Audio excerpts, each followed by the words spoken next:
за то, что вы пришли на наше сегодняшнее параллельное мероприятие. Сегодня мы поговорим о том, как усилить региональную координацию в Центральной Азии. Вот, я бы хотела дать слово моему начальнику Сумитру Брока, и он для его приветственного слова. Сумитр, нам нужно, чтобы они на экран пустили.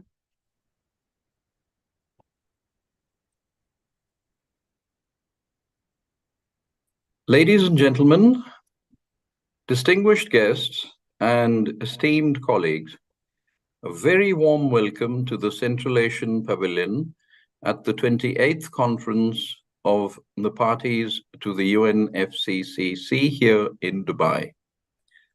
I'm honored to welcome you for this crucial event, Fostering Resilience, Enhancing Regional Cooperation in Central Asia's Agricultural Sector to Combat Climate Change. This event brings us together to address the impact of climate change on Central Asia's agricultural sector. Now, the urgency of this topic cannot be overstated, considering the pivotal role that the agricultural sector plays in the economies, food security, and livelihoods of millions of people in the Central Asian region. Climate resilience requires adaptation measures that address economic, social, and environmental shocks. Thus, the Central Asian nations should engage in regional cooperation with international organizations, with research institutions, and with private sector stakeholders to develop innovative solutions and share best practices. Now, this event aims to facilitate discussions and collaborative efforts to enhance the agricultural sector's resilience, exploring sustainable farming practices, climate-smart technologies, policy frameworks, and community engagement. The objective is to inspire action and promote widespread adoption of policies and practices that support climate action and enhance agricultural resilience, contributing to low-emission economic development. The urgency of our mission is underscored by recent global calls for immediate climate action. The sixth assessment report of the Intergovernmental Panel on Climate Change, the IPCC, emphasizes the need for adaptation and resilience in all sectors, including agriculture. The 2023 SDG and UN Climate Ambition Summit highlighted that current climate action falls short. The message is clear: we can and must act now. And in this context, I should point out that FAO's strategic framework, aligned with the 2030 agenda, emphasizes the transformation to more efficient, inclusive, resilient, and sustainable agri-food systems. Today, we will delve into insights from regional experts on regional projects, such as the project on integrated natural resource management in drought-prone and salt-affected agricultural production landscapes in Central Asia and Turkey. The GEF regional program, Central Asia Water and Land Nexus, and engage in a panel discussion with country representatives and experts. By highlighting such initiatives from different countries within the region, the event aims to inspire action and promote the widespread adoption of policies and practices that support climate change and enhance agricultural resilience while contributing to low emissions economic development. By sharing best practices, strengthening collaboration, aligning policies, building capacity, mobilizing resources, and promoting climate resilient technologies, we aim to build a foundation for climate resilient agriculture in Central Asia. Our speakers will guide us through these critical discussions, drawing on the vast wealth of knowledge and experience within the Central Asian nations and beyond. We are privileged to have distinguished experts who will share insights into successful strategies, technologies, and innovations implemented in different Central Asian countries to enhance agricultural resilience against climate change. Thank you for joining us on this critical journey towards climate resilient agriculture in Central Asia.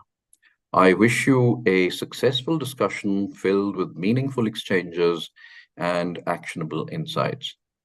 Guided by FAO's 4 betters: better production, better nutrition, better environment, and a better life, let us strive for a better present and future for all, grounded in principles of equity and resilience. In closing, I reaffirm FAO's unwavering commitment to support the countries of Central Asia in achieving their sustainable development, food security, and the wise use of their natural resources. Thank you very much. Thank you so much, Suminter.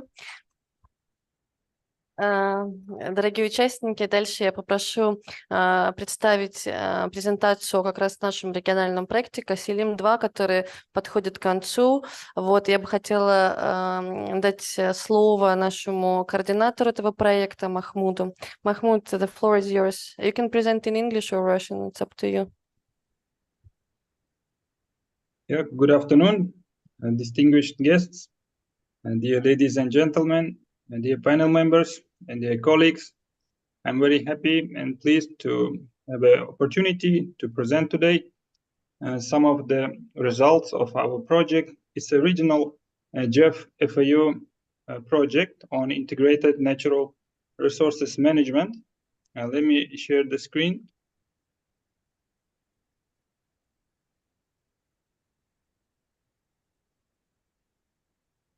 Can you see the slides? Да, да. Okay.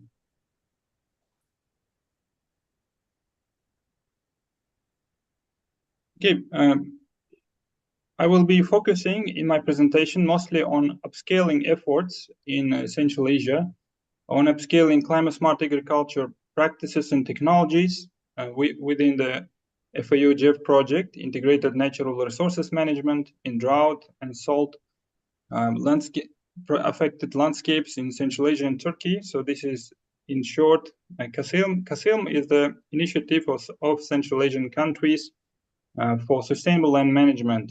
And we are in the second phase of this initiative, and it is the initiative of 5 countries and also Turkey. So in my presentation, I will be brief on the project background, then on the key interventions of the project at regional, national, and local level. Then I will provide some examples on upscaling, and I will conclude with key lessons.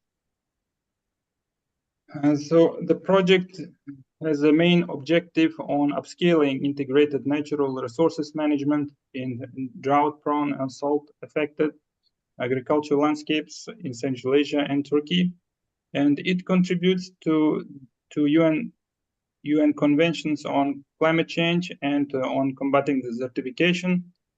And the project has a total budget nearly $11 million from GEF and plus 65 million contribution co-financing from national budgets, and it has a duration from 2017 to 2020, end of 2024, and it has 4 components: 2 regional components and 2 national components, and the biggest component here is the 3rd component on upscaling climate smart agriculture practices, which I will be focusing mostly in my presentation. So as you may know from different meetings and the different sessions in the COP28. So the precipitation and climate change in Central Asia is severe, and also the models that we also used in our project shows that the precipitation changes in Central Asia for the past 20 years shows the negative in the western side of the Central Asia. For example, in the picture, in the map, you can see the map of Central Asia, and these red spots, the reddish pink spots, they show the precipitation changes, negative precipitation changes in the western and southeastern parts of the Central Asian region. So the project therefore focuses on different approaches, on integrated approaches to address drought issues and land degradation in Central Asia at regional, at national, and at local level.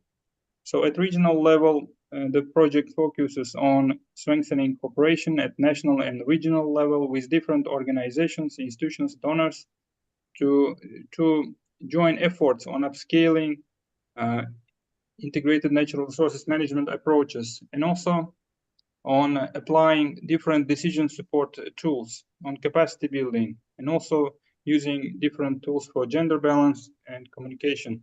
At national level, the project works on improving legal and institutional framework for applying and also for, let's say, increasing the investments on SLM, conservation agriculture, and sustainable pasture management, and also on enhancing. The project works at national level on building capacities of technical and institutional level, and also on developing and updating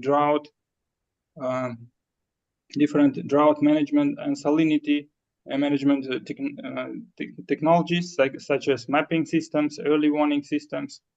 And also we are working with different national working groups on upscaling sustainable land management practices. And besides that, at national level, we are also making attempts to develop soil carbon financing mechanism for sustainable pasture management. So as we know, in Central Asia, we have almost 3/4 of the areas are rangelands, and it has a huge potential for soil carbon financing mechanisms that is currently trending.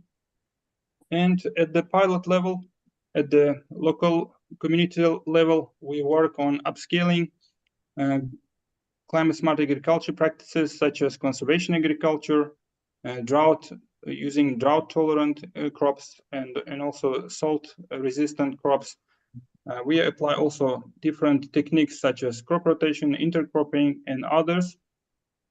Also, at local level, we work on drought management in applying different technologies such as drip irrigation and plant melioration, restoration of wells, and also water reservoirs in drylands to provide the water access, and also on providing the sustainable pasture management plans at community level to improve the let's say land management at a larger scale.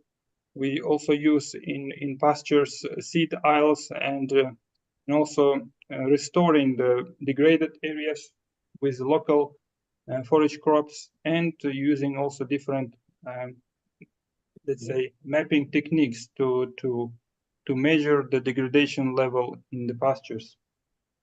Also, the project works on agroforestry. So we help the national partners to establish different tree nurseries with the drought-resistant tree types, and also such as, for example, almonds, pistachios, grapes, and we also use different silvopasture techniques.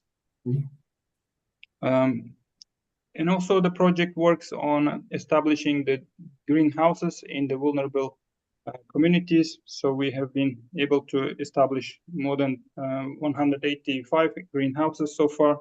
And we also work on the capacity development at the local level, using different techniques such as farmer field school, for example, farmer field days, and others. So just to give you an example, on upscaling climate smart agriculture practices in Kazakhstan, Kyrgyzstan, Turkmenistan, Uzbekistan. We apply sustainable pasture management practices. So we have been able to upscale in more than 400,000 hectares in the region. So these are the only pilot areas on sustainable pasture management. And of course, there are also other areas upscaling at national level, which is implemented by our partner agencies at national level. Also, for upscaling, we have conservation agriculture practices, and then other technologies that I already mentioned. Now, example on the capacity building. So we focus mostly on institutional and technical capacity building, on water use efficiency, on water. Here I would emphasize different technologies. For example, in Kyrgyzstan, we applied irrigation monitoring system, which helps to monitor the water use efficiency in the areas. And also in Uzbekistan, we developed crop water technical maps in 2 provinces, which helped to let's say, to save water in extensive areas. And we also use other techniques and technologies for capacity building. In terms of crop diversification, we mostly focus on drought tolerant and salt resistant crops, and we apply them in Kazakhstan, Kyrgyzstan, Tajikistan, Turkmenistan, and Uzbekistan. In all Central Asian countries, we use different varieties and work on the nursery level and also on multiplication and distribution.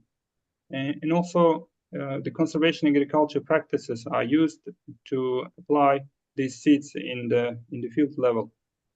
Besides that, in terms of sustainable pasture management, we are working on creating the cultivated pastures to improve the degraded areas with local forage crops, and we also use seed aisles approaches to multiply and to distribute the local seed crops.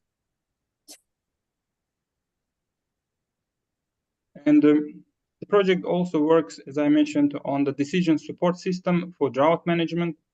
So we have been developing different tools for early warning system and also for predicting the drought. So at the moment, we have a model that can predict with the accuracy of nearly 90% for 3 months, and we are working on the model for 6 months. So 6 months model has a lower prediction accuracy at the moment, but 3 months model has shown good results at the moment. So we are applying it in all Central Asian countries. And also in Kazakhstan, we developed a geoportal. So you can see on the map on the bottom left. So this geoportal helps to identify the drought and land management hotspots in the whole country, and then to identify priorities and also to direct the investments where needed most. So this is another example. The project also supported the LDN mapping. So this is another decision support system that is available online. So here on the bottom, you can see the link where we can access, and this is a dynamic map. So you can see where for example, drought is occurring, or where the land degradation, land productivity is decreasing and increasing. And also the project contributed to publication of the overview of land degradation neutrality in Europe and Central Asia. So here 17 countries were analyzed, including the Central Asian countries and Turkey. In terms of drought management, we are, as I mentioned earlier, we are applying different techniques and approaches combined with the technical capacity and institutional capacity building, and also field level capacity building activities on drought management. So just for example, I will give you two small examples. In these pictures, you can see hydro taran applied in Kyrgyzstan. So that was produced with the help of the project. Of course, this is not a new technology, but we are trying to revive this forgotten old technology. It uses zero energy, and it uses the natural power of the water, and it accumulates this hydropower, and then it can produce it can pump the water up to 25-30 meters. So this is very good to use in remote areas. For example, we use it in remote pastures where the water is not accessible, and that helps to access the, let's say, remote areas in the drylands. And also another example on the left, on the right bottom, is artificial glaciers technology that we used also in Kyrgyzstan in high mountain pastures. So during the some seasons, for example, in the early spring period, there is a lack of water access, and this technology provides, let's say, water access for 3-4 months, and these areas can be grazed and used in the high mountains where the water is not accessible. So another example is the irrigation water monitoring system that we used in Kyrgyzstan. So this is the remote, let's say, water accounting system that helps to see and provide transparency for water management, and it also helps to prevent different disputes and conflicts between communities in using the water, which is prevalent in some districts in Kyrgyzstan. So we used it in one district, and we covered 25,000 hectares, and it benefits more than 10,000 people, rural people, and we only spent 17,000 for applying all this equipment and also software. So there is a software that is installed in the district department for water management, and all the information from these remote sensors come to this, let's say, software. It accumulates, and it has an archive to see all, let's say, water accounting data for the past period. So this is very effective, and it also was verified by FAO experts team from Rome office, and we continue to improve and upscale in other 4 districts in Kyrgyzstan. In terms of applying and demonstrating water saving technologies, as I mentioned, we apply drip irrigation systems. We also install greenhouses, and also we provide water wells, and we rehabilitate different reservoirs in the deserts such as Sardoba and others. And also one of the last points from my presentation, we are also trying to develop soil carbon financing mechanisms in Kazakhstan and Uzbekistan, and we believe that it has a huge potential in unlocking the let's say, climate potential of the vast rangelands in the Central Asia, as I mentioned earlier. And we work with different partners, such as global marketplace called Bumitra. And our representative is also in the room at the moment. His name is Anirudh. So if you are interested, you can also discuss. And we are trying to identify 1 million hectares of rangelands in Kazakhstan and Uzbekistan to let's say, to see the carbon sequestration rates, and also to receive the carbon credits, hopefully with the help of the project, and also with other development partners such as Asian Development Bank, whom jointly we are developing project proposals at the moment.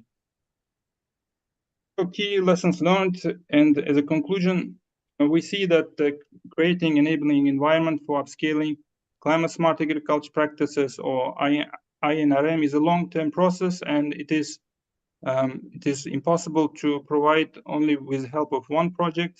So there is a strong political will is needed, commitments and partnerships to make it possible. And also we believe that coherent interagency coordination is necessary for that, and also the financial resources and science and education, let's say, investments are also very important.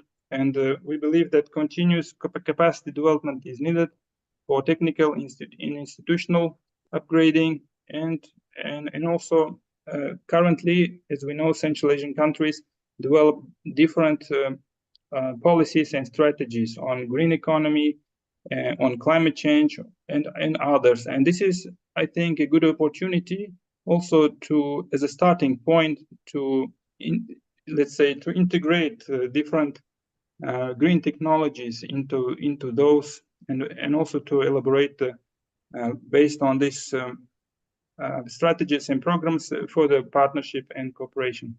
Thank you very much for your attention. Спасибо большое, Махмуд. Я думаю, очень была интересная презентация, да, и мы увидели, что необходимость интегрированного подхода к проблемам, которые возникают в Центральной Азии ввиду изменения климата. А сейчас я бы хотела попросить показать видео для наглядного примера тоже в рамках работы по Касилиму-2. Дорогие техники, вы бы не могли поставить видео? За последние 30 лет население Центральной Азии выросло втрое, а природные ресурсы резко деградировали. Изменяющийся климат и сокращение объемов поливной воды угрожают снижением уровня продовольственной безопасности, увеличением числа людей, живущих за чертой бедности, и усилением конкуренции за природные ресурсы в регионе. Засоление, заболачивание, а также деградация почв и пастбищ отрицательно воздействуют на продуктивность сельского хозяйства, которая составляет от 10 до 38% ВВП в экономиках стран региона и обеспечивает средства для существования от 18 до 65% населения. С момента обретения независимости урожайность в регионе снизилась почти на треть. От 60 до 80% сельхозугодий Казахстана, Кыргызстана, Таджикистана, Туркменистана и Узбекистана за 3 десятилетия подверглись эрозии. Среди причин – последствия изменения климата, неэффективное управление земельными ресурсами, чрезмерное применение химических удобрений и средств защиты, нерациональное использование пресной воды и другие факторы, оказывающие негативное влияние на окружающую фауну. В 2018 году стартовала вторая фаза проекта ФАО и ГЭФ, нацеленного на внедрение эффективных практик комплексного управления природными ресурсами в странах Центральной Азии и Турции.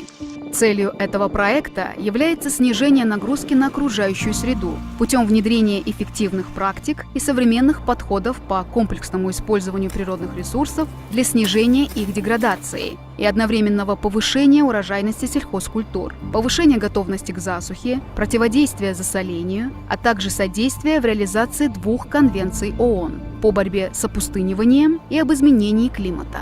Сформирована региональная платформа для обмена знаниями в области устойчивого управления земельными ресурсами. В 5 странах определены 18 пилотных территорий, где уже в течение 3 лет ведутся полевые работы. В тесном сотрудничестве с национальными и международными партнерами проводятся исследования и интенсивное обучение фермеров.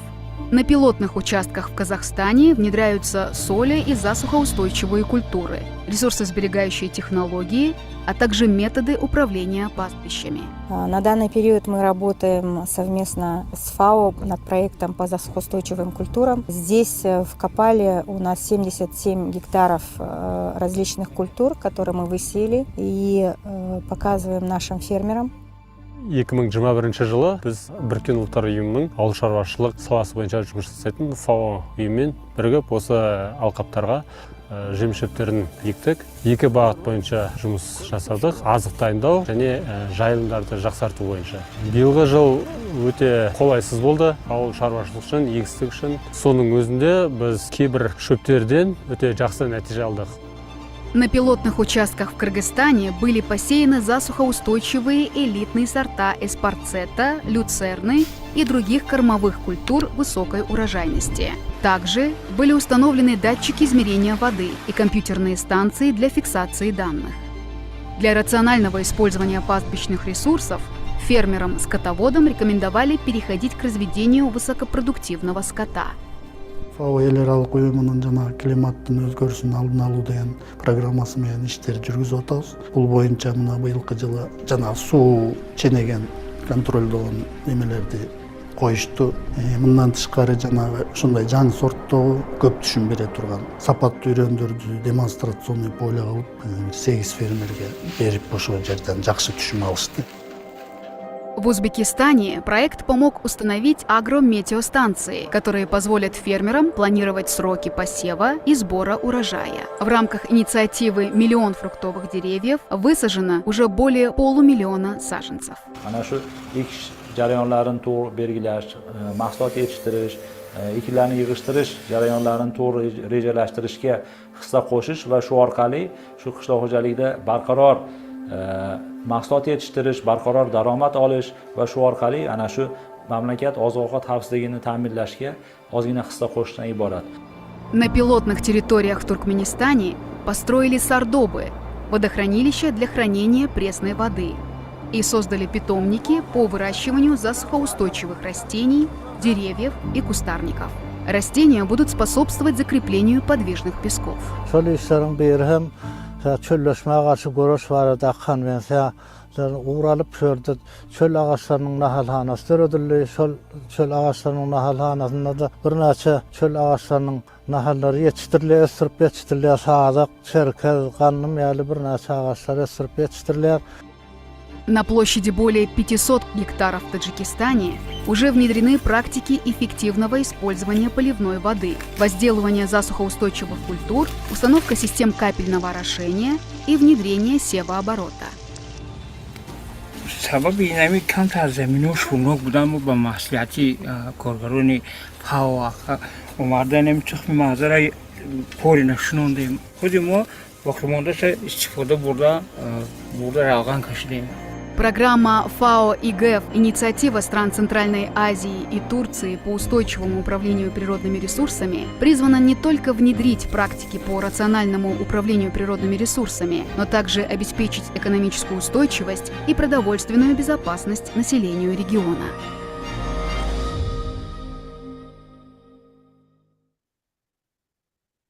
Вот такие у нас были наглядные примеры, результаты проекта.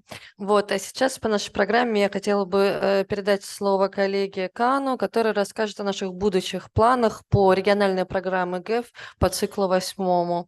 Кан, the floor is yours.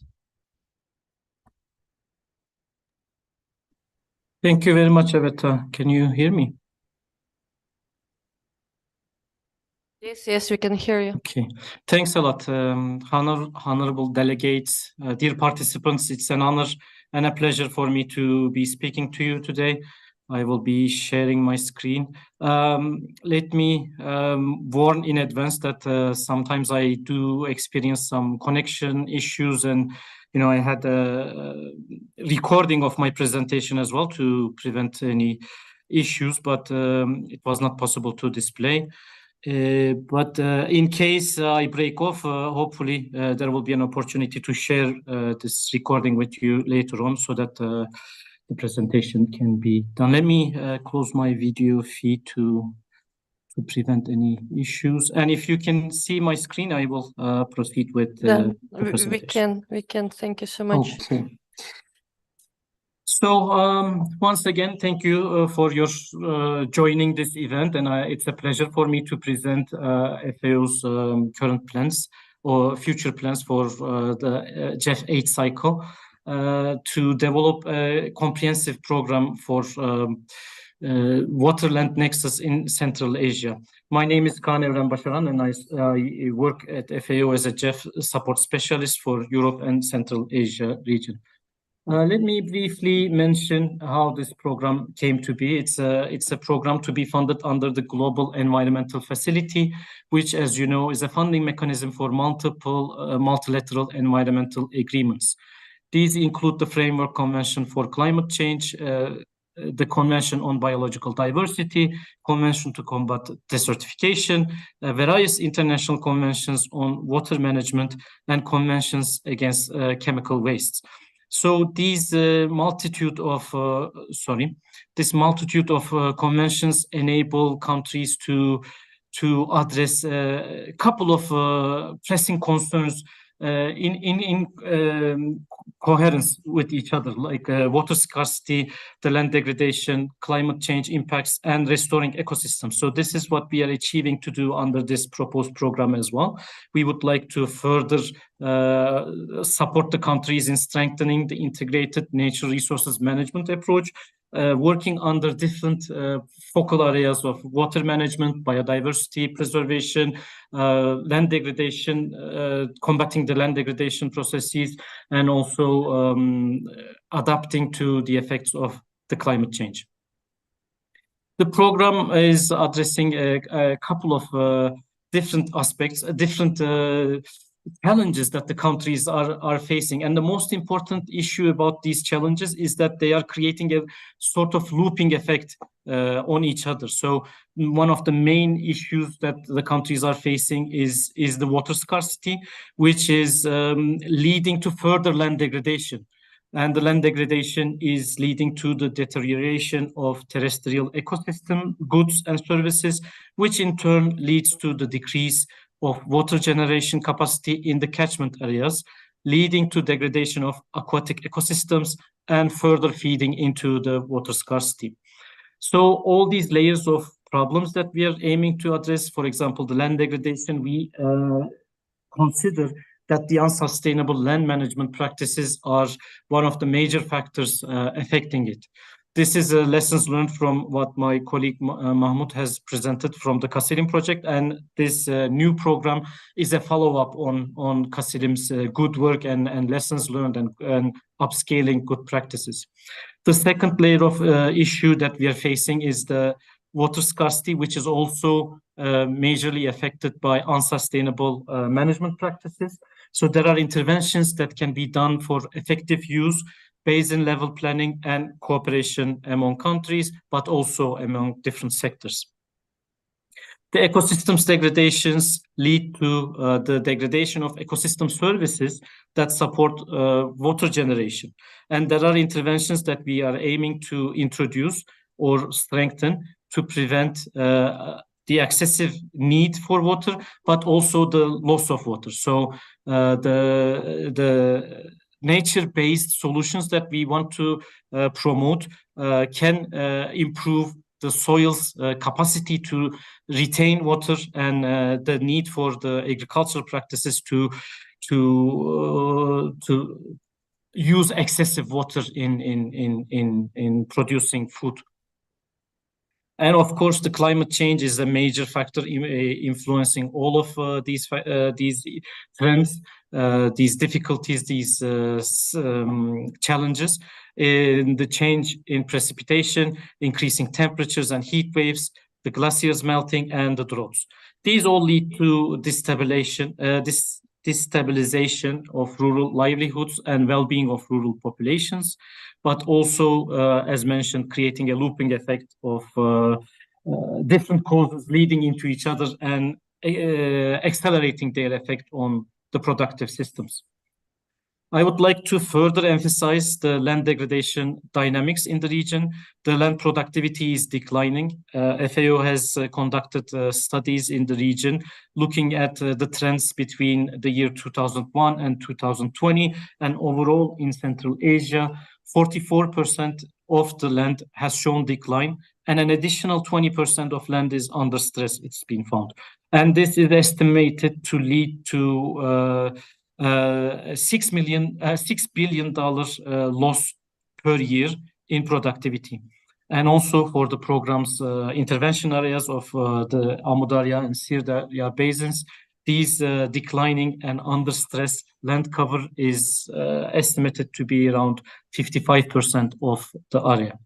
So what is the program proposing? As you can see, This is a multi-layered program with a regional level land degradation neutrality project, then sub-regional projects in the 2 different river basins, and after that a number of projects in the countries.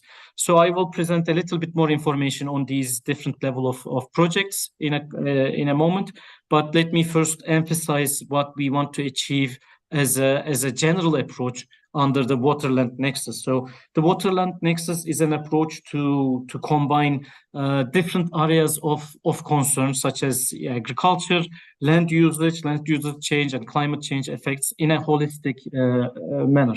So it's aiming to promote greater coordination among different sectors, among countries, a holistic approach in the nature resources management, which would include interventions in policy framework harmonization, real-time digital monitoring, cross-sectoral cooperation, landscape level management, long-term planning, and commitment. These all are only possible to achieve greater and long-term sustainable results through participatory and community-based approaches. So it's very important for us to ensure the ability to demonstrate good results at the field level, so that the community members are interested in sustaining the new approaches that are being introduced. So another important dimension of the program is to develop a socio-economic ecological system approach. So this is demonstrated more clearly in what is called the integrated watershed management approach. This approach combines 3 different areas of concern. The first of all is the environmental issues that are aimed to be addressed, such as the water quality, accessibility, availability, biodiversity, the aquatic habitats, and the climate change effects. But also we would need to address the economic level of concerns as well, which include, of course, the agricultural productivity, the hydropower, different needs and demands from the water resources for forestry, tourism, and even manufacturing.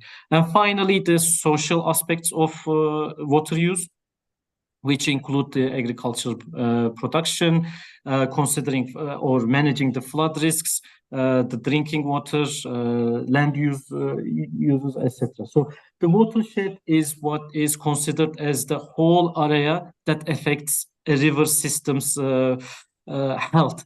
It includes the catchment areas where the precipitation is collected. So we are aiming to introduce a lot of upstream interventions to improve the ecosystems, to increase the water availability in the systems. But also in the downstream, as mentioned, there are interventions that can be used for more effective water use and management to avoid losses. Let me now present the different levels of programming. The first one is the Coordination Child Project, with the coordinated approach for land restoration in vulnerable ecosystems of Central Asia. This project is going to coordinate the efforts of the program in all 5 countries and provide a platform for exchange of experiences and good practices and lessons learned. So the work that is envisaged under this project includes capacity building in integrated nature resources management, including strengthening cooperation platforms, harmonizing regulatory frameworks, development of guidelines and methodologies that can be ensure harmony among different users of water and land and nature resources systems along the river basins in the Central Asia. Then we would like to provide support to monitoring and decision support systems, including data collection and analysis in geospatial platforms and early warning systems. And of course, there's the knowledge management component for sharing experiences and best practices and awareness raising and outreach. Then we have the second layer of strengthening integrated water management in both Amudarya and Sirdarya rivers in 2 different projects. And these would include two tools that are widely implemented in integrated water management or transboundary water management projects. The first one is the transboundary diagnostic analysis, and this would be conducted for the two rivers separately, and then the strategic action programs that accompany these two analyses. Then we have the capacity development for evidence-based participatory water management, and also, as mentioned, two levels of interventions, both in the upstream that aim for increasing water generation in restoring ecosystems in the catchment areas, and in the downstream to decrease water losses, securing sustainable and efficient water usage. Then we have the country level projects, and the first one is in Kazakhstan. This one concentrates on the biodiversity conservation and ecosystem services in degraded pasture lands. The first component under this project is aiming to develop an enabling environment for mainstreaming biodiversity conservation and ecosystem services. Then a framework for integration and promotion of innovations, such as the spatial planning and using satellite imagery. The field work under this project is dedicated to mainstreaming biodiversity and ecosystem services in pasture management. In Kyrgyzstan, we are concentrating on integrated water resources management and restoration of agro-woodlands. So it also has an enabling environment component and framework for integration and promotion of innovations such as the spatial planning and satellite imagery.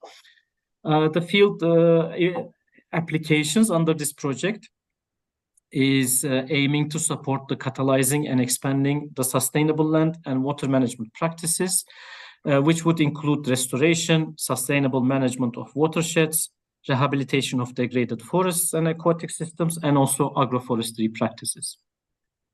In Turkmenistan, we are more concentrating on the resilience to climate change, and we would like to catalyze a nature-positive transformation of the agricultural sector.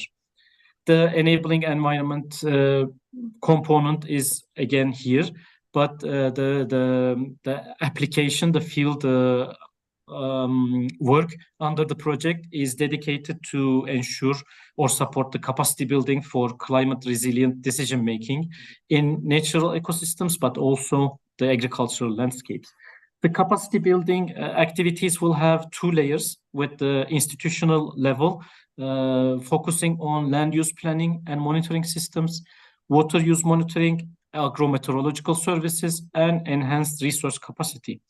For communities, we are aiming to develop a repository of nature-positive solutions, strengthening extension services, and creating communities of practice and digital platforms that can be used by the community members.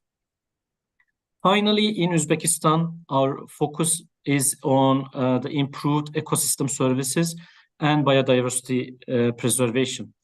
The enabling environment component is very important and key, as Mahmut was also emphasizing, to ensure the sustainable continuation of the introduced innovative practices, and ensure a system-wide change, and enable further replication of what the projects are piloting. And the capacity building activities will focus on ecosystems monitoring and management. The field activities are dedicated for desertification and sustainable land management, such as the land use, improvement of land use practices, agrobiodiversity conservation and sustainable use, development of land plans, and an action plan for fixing shifting sands.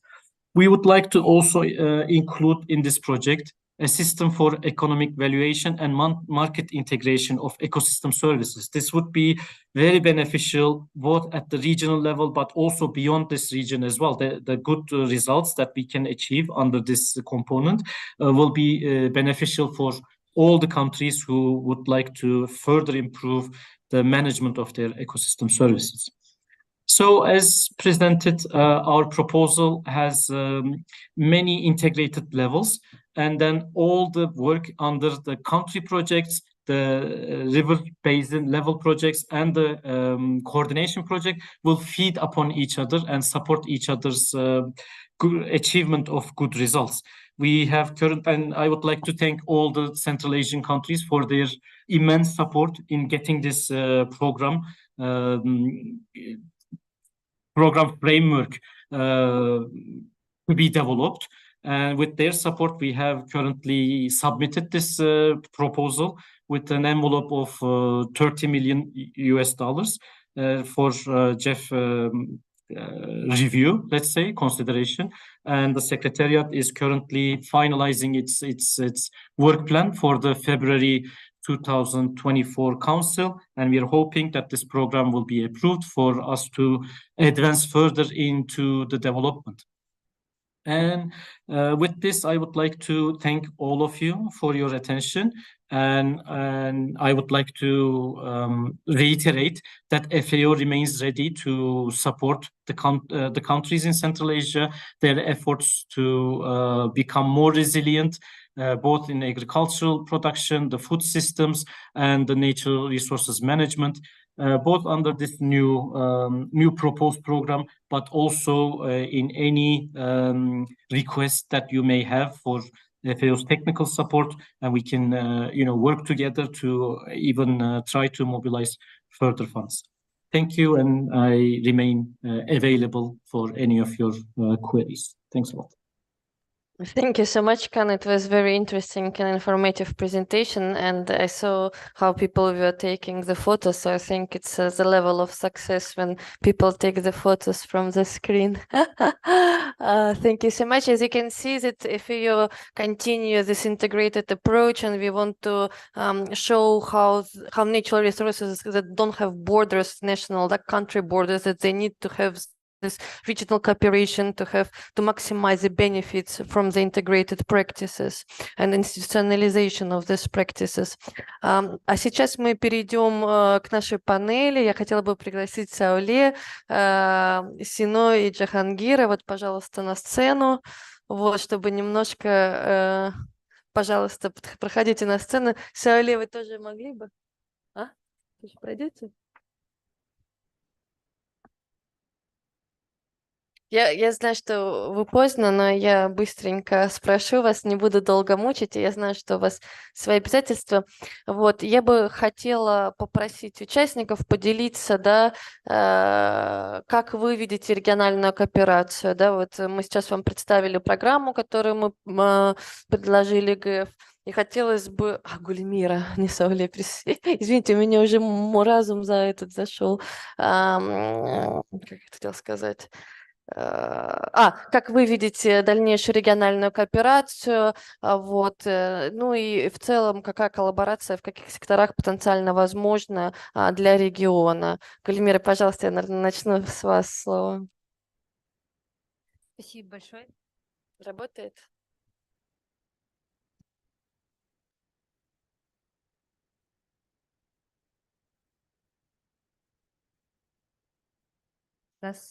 Все, спасибо.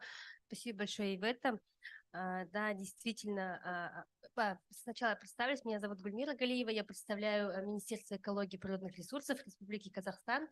Да, здесь все мы понимаем, что изменение климата – это серьезная глобальная проблема, которая решается не только одной страной, а требует усилия всех коллективных усилий.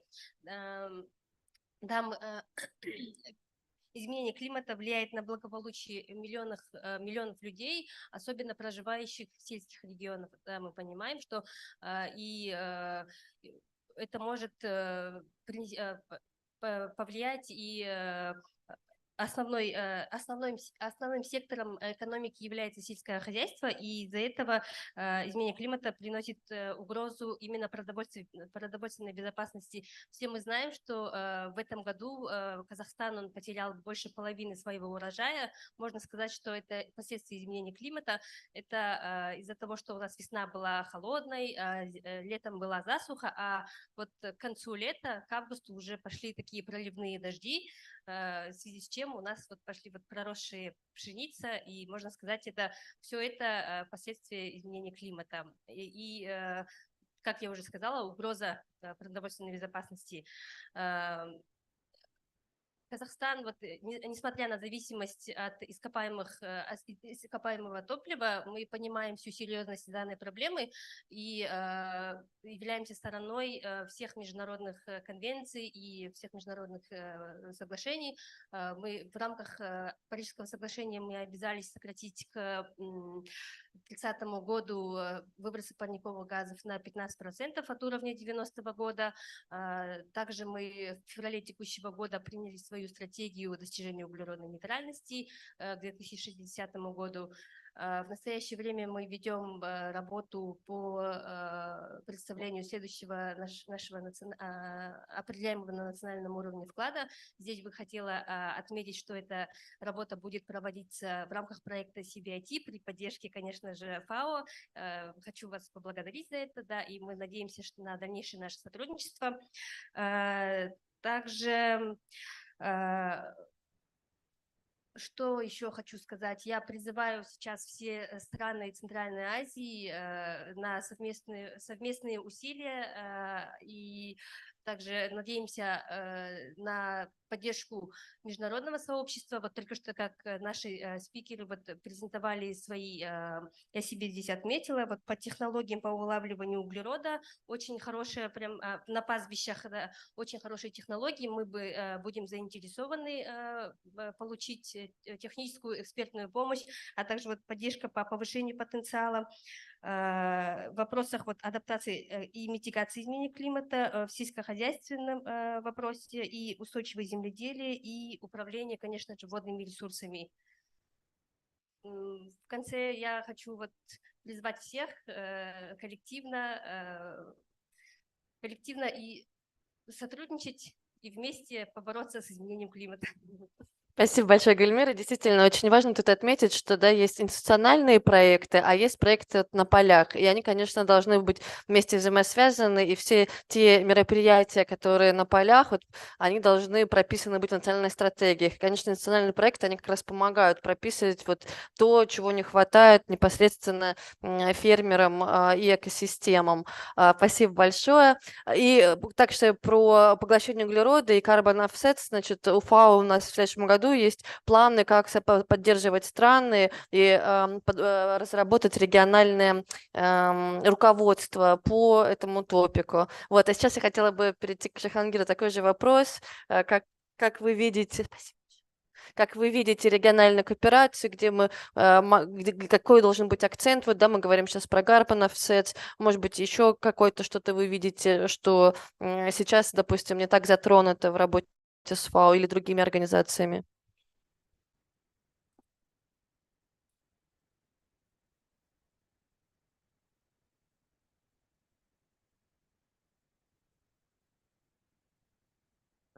С микрофоном. Раз, слышно, да? Здравствуйте, коллеги. Ассаламу алейкум.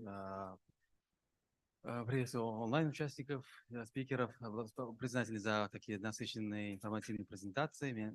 Представлюсь, меня зовут Жахангир Талипов, с кем еще не знакомый. Представляю Министерство экологии, охраны окружающей среды и изменения климата Республики Узбекистан. В частности, соответственно, за международное сотрудничество и за мобилизацию грантовых ресурсов и взаимодействие с международными партнерами. Действительно, очень интересная, актуальная тема, региональное сотрудничество, и как коллега, предыдущий спикер отметила, очень важно нам с Центральной Азией, странам объединяться в мобилизации усилий и тесно сотрудничать в этом направлении. Так как мы хорошо знаем, экология, вопросы изменения климата не знают границ, это очень трансграничный характер, это это региональные, глобальные вызовы, они не признают границ стран, поэтому есть многие аспекты вопроса, которые требуют консолидации совместных усилий и сотрудничества. В этом плане отрадно отметить, в последние годы очень вектор регионального сотрудничества изменен в лучшую, позитивную, имеет позитивную динамику. Естественно, явный пример, то, что мы сейчас находимся в павильоне Центральной Азии, это стало своего рода традицией, можно сказать, уже не первый год страны Центральной Азии объединяются под лозунгом «5 стран, один регион, один voice» на полях конференции сторон по изменению климата. И очень тесно налажено сотрудничество между странами Центральной Азии в рамках разных платформ, площадок. Это и ШОС, это и ОС, и это и тюркские ОТГ, и ряд других площадок. Также и помимо этого тесно сотрудничаем при содействии партнеров по развитию, это ФАО в частности, и другие наши партнеры. Не буду отдельно отмечать, чтобы никого не забыть, но явный хороший пример был продемонстрирован в августе этого года на полях Генеральной Ассамблеи ГЕФ, 8-й ассамблеи, где мы, страны Центральной Азии, обсудили, как предыдущий спикер презентовал, господин Мистеркан, ряд инициатив и проектов при содействии, при грантовых средствах глобального экологического фонда направлены на борьбу с деградацией земель, на интегрированное управление водными ресурсами, охрана водных ресурсов и адаптация к изменению климата. То есть тем самым мы там обсудили и дали старт, да, наши представители в разных ведомств обсудили и дали старт к разработке концепции, проектной концепции для последующей подачи в глобальный экологический фонд на одобрение. И очень надеемся, что в ближайшее время мы услышим хорошие новости, то есть это положительно будет одобрен, и тем самым будет такой новый портфель, пайплайн проектов для сотрудничества между странами Центральной Азии. Это одно из направлений. Помимо этого, есть другие перспективные направления, как адаптационный фонд, зеленый климатический фонд, которые нам тоже следует изучить и рассмотреть возможность мобилизации средств. Возвращаясь на ваш вопрос, многие темы, да, охвачены, и с каждым днем, да, можно сказать, новые вызовы, новые угрозы определенного экологического характера, климатического. Поэтому сейчас я хотел отметить вопрос миграции животных и линейной инфраструктуры, другие ряды инфраструктур, которые также влияют, да, на миграцию и пути, коридор, маршруты животных. Это тоже одно из направлений, которых нам тоже следует касаться усилий и сотрудничества. В этой связи мы в феврале предстоящего года, в 2024 году, в Самарканде планируем проведение 14 конференций сторон по мигрирующим видам животных, СМС конвенции. И ряд это и другие вопросы мы планируем обсудить там, поэтому призываем наших партнеров стран Центральной Азии активно принимать в этих диалогах, предстоящей конференции. Благодарю вас за внимание. Спасибо. Спасибо большое, Жихан Гири. Очень интересно, особенно про миграцию животных. ФАО, конечно, со своей стороны мы окажем любую поддержку, которая понадобится в организации или в чем-то еще в данном ивенте. Спасибо вам большое. Сино, Таджикистан, наверное, единственный из всех 5 стран, которые нет национального проекта, но все равно попадают по ГФ, в 8-м цикле, но все равно попадает под амбреллу. Как вы видите сотрудничество и координация с другими странами, да, особенно за счет того, что Таджикистан это страна верховья, как говорится, и тоже делит да, трансграничные природные ресурсы. Спасибо большое, Ивета, за ваш вопрос. Прежде всего, позвольте поприветствовать участников сайд-ивента, поблагодарить организаторов ФАО и РЭЦа за уделение внимания данной теме, за приглашение. И это, как предыдущий спикер отметил, это для нас тоже актуальная тема. И очень было интересно послушать и вступительное слово, и презентации ваших коллег. И, безусловно, региональное сотрудничество имеет приоритетный характер. Ведь не только в области изменения климата, но в любой сфере лучше работать вместе, сообща, нежели чем отдельно. Это еще, я думаю, да, так, испокон веков такой принцип. И думаю, что здесь ничего нового придумывать не нужно, а как раз-таки акцентировать внимание по данным вопросам.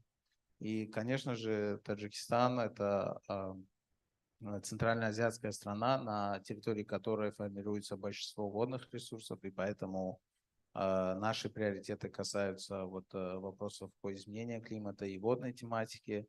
Вы, наверное, знаете, что в декабре 2022 года была принята резолюция Генеральной Ассамблеи ООН об объявлении 2025 года международным годом сохранения ледников, и для нас это одно из приоритетных направлений. Я думаю, что и для остальных наших соседей по региону, и международных партнеров, и доноров, включая ФАО, это должно быть уделено большое внимание реализации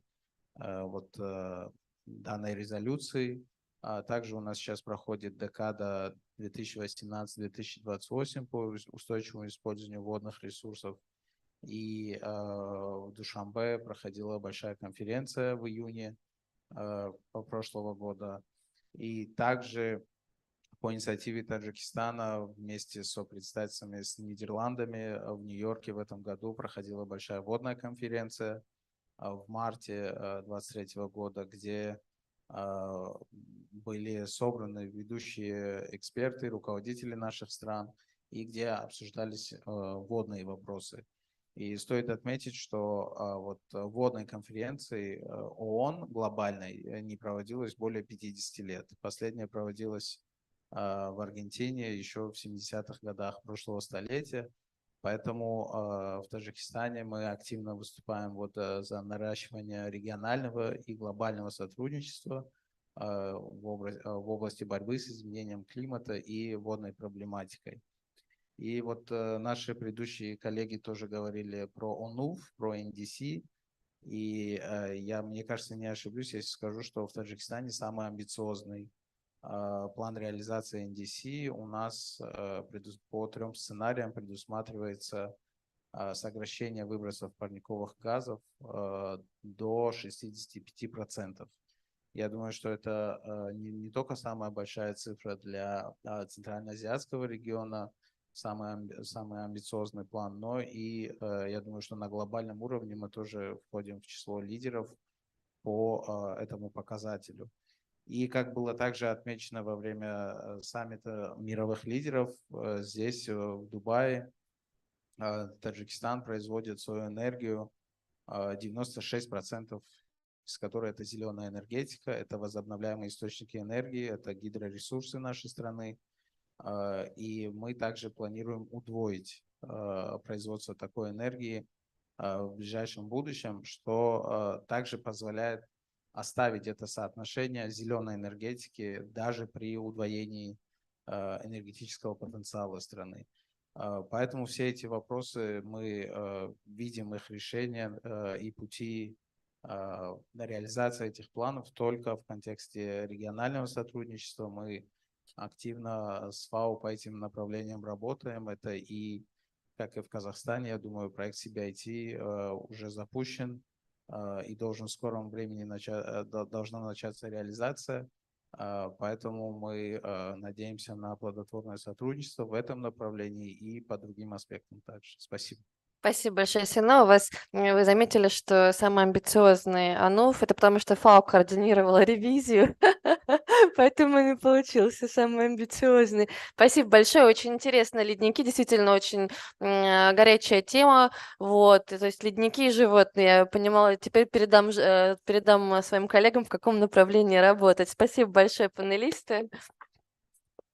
И у нас сейчас последнее выступление, это Диларшо. Диларшо, пожалуйста, я бы хотела вас спросить, как вы видите, как КОРЕК может улучшить региональное сотрудничество и помочь, странам Центральной Азии? Спасибо.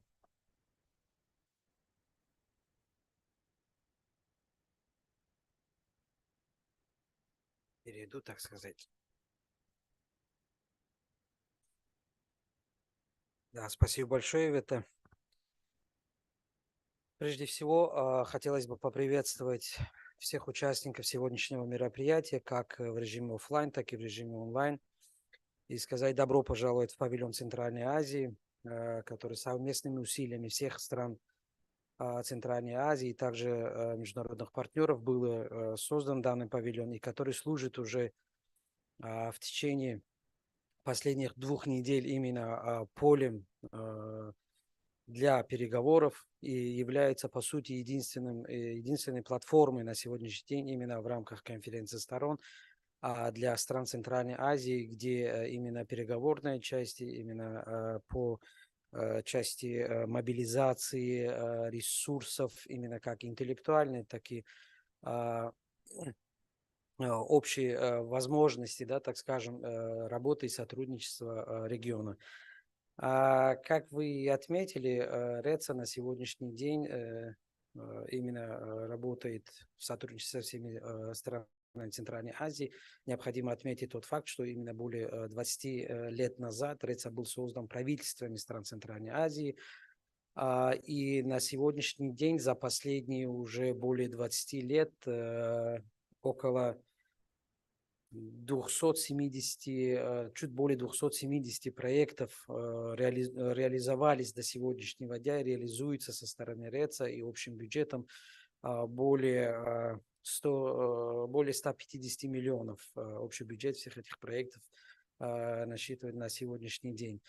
И различные платформы у нас реализуются в рамках КАРИК для того, чтобы совместными усилиями всех стран и международными партнерами были как раз таки введены работы для достижения результатов как по линии изменения климата, окружающей среды, а также по образованию и водных инициатив. То есть все эти направления в рамках работы РЭЦА на сегодняшний день реализуются, и мы можем сказать, что различные платформы, такие как Центральноазиатский климатический информационный портал, в рамках которых все эти работы, послойные картографические материалы, именно с точки зрения ГИС-технологии, позволяют работать и находить информацию для того, чтобы все центральноазиатские регионы смогли, то есть весь центральноазиатский регион смог работать по данному направлению и также облегчить свою работу в данной сфере. Именно данный павильон, результат, который является, то есть данный павильон, решение о создании данного павильона, можно сказать, что является результатом встречи МИД парламентариев, который прошел в этом году в апреле месяце в Ташкенте. И эта платформа является еще одной частью именно регионального сотрудничества стран Центральной Азии, где именно политическая часть, международная часть. И отрадно также отметить именно тот факт, что начиная с этого года, именно с 10-й встречи, если мы его назовем юбилейной, который прошел здесь в конференции, в 28-й конференции сторон, присоединились министры финансов.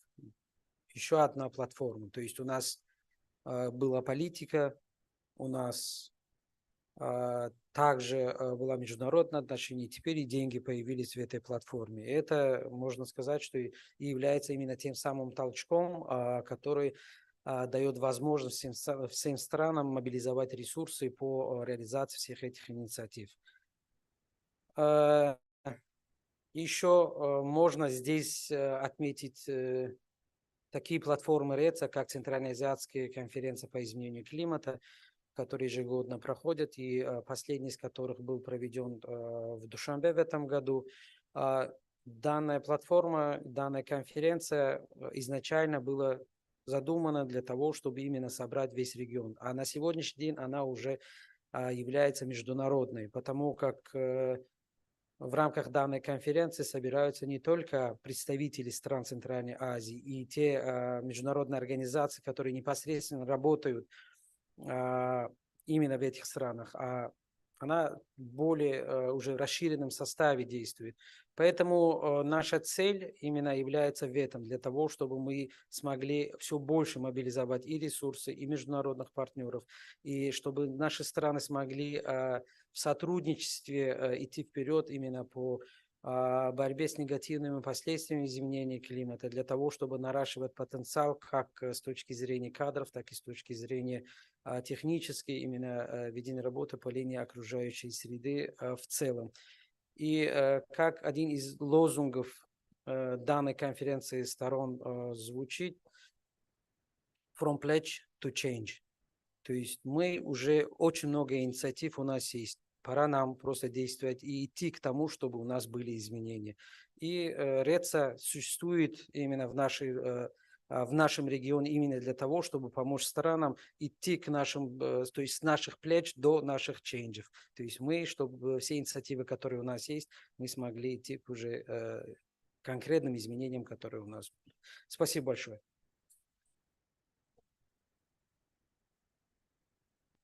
Спасибо большое, Диловарши. Действительно, очень важно, что есть очень много инструментов, где страны могут говорить о кооперации. А сейчас я бы хотела передать слово туркменской делегации, которая немножечко припозднилась. Пожалуйста, Мерген.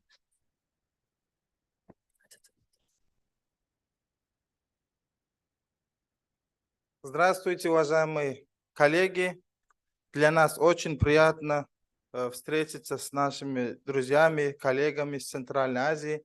И хочу, пользуясь случаем, поблагодарить всех, кто организовал данную встречу. И тема сегодняшней встречи очень актуальная. Продвижение хороших технологий в сельском хозяйстве в условиях изменения климата.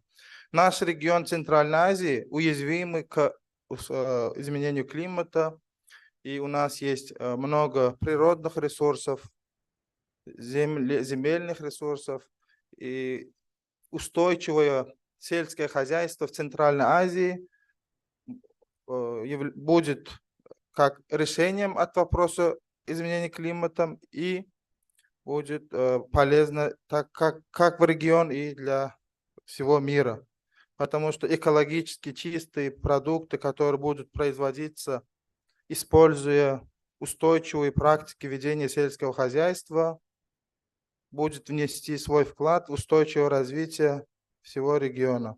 В этом вопросе я хочу поблагодарить активную роль ФАО по выполнению проектов в этой области. И в последнее время они выполняют различные проекты региональные, которые делают наши страны ближе, обмен опытом в наших странах. И Касилм-2, пример такого проекта, в рамках которого демонстрируются передовые технологии ведения Sustainable Agriculture.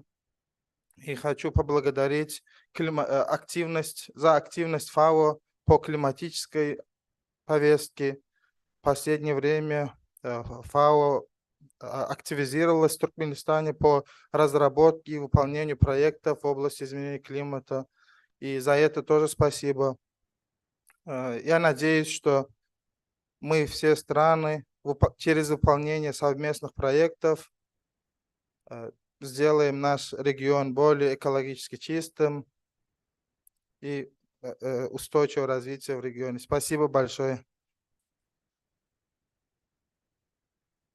Спасибо большое, Мерген.